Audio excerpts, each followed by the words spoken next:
ನಮಗೂ ದೇವೇಗೌಡರಿಗೆ ಟಿಕೆಟ್ ಕೊಡ್ತಾ ಇರೋದು ನಿರೀಕ್ಷೆ ಇತ್ತು. ಒಬ್ಬ ರಾಜ್ಯದ ಹಿರಿಯ ನಾಯಕರು ಮತ್ತು ಕರ್ನಾಟಕದ ಪರವಾಗಿ ಒಂದು ಗಟ್ಟಿಯಾಗಿ ಮಾತಾಡ್ತಿದ್ದಾರೆ. ಯಾವ್ಯಾವ ಕಾರಣದಿಂದ ಕೊಟ್ಟಿಲ್ಲ ನನಗೆ ಗೊತ್ತಿಲ್ಲ, ಆದರೆ ನಮಗೂ ದೇವೇಗೌಡರು ಕೊಡಬೇಕಾಗಿತ್ತು ಅಂತ ನಮ್ಮದು ವೈಯಕ್ತಿಕ.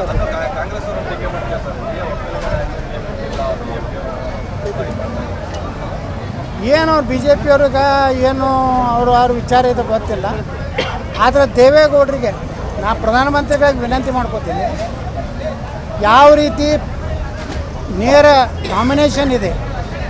ಈಗ ಇವ್ರನ್ನ ಮಾಡಿದಾರಲ್ಲ, ನಮ್ಮ ಧರ್ಮಸ್ಥಳ ವೀರೇಂದ್ರ ಹೆಗ್ಗಡೆ ಅವ್ರನ್ನ, ನಮ್ಮ ಇನ್ಫೋಸಿಸದ್ದು ಇವ್ರನ್ನೆಲ್ಲ ಸುಧಾಮೂರ್ತಿ ಅವ್ರನ್ನ, ಹಂಗೆ ದೇವೇಗೌಡರು ಸಹ ಒಬ್ಬ ಸದನದಲ್ಲಿ ಒಬ್ಬ ಹಿರಿಯ ನಾಯಕರು ಇರಬೇಕು.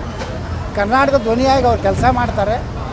ಇಂಥ ವಯಸ್ಸಿನಲ್ಲೂ ಸಹ ಎದ್ದೇಳಿಕಂದ್ರೂ ಸಹ ನೀರು ಕೂತಾದರೂ ಕರ್ನಾಟಕದ ನೀರಾವರಿ ಬಗ್ಗೆ, ಈ ಒಂದು ಯಾವುದಾದ್ರು ಮೇಕೆದಾಟ ಬಗ್ಗೆ ಗಟ್ಟಿ ಧ್ವನಿಯನ್ನು ಪ್ರಧಾನಮಂತ್ರಿಗಳು ನೇರವಾಗಿ ತಮ್ಮ ಒಂದು ಅಧೀನದಲ್ಲಿರುವಂಥ ಒಂದು ನಾಮಿನೇಷನ್ ಮಾಡಬೇಕಂತ ವಿನಂತಿ ಮಾಡ್ತಾರೆ.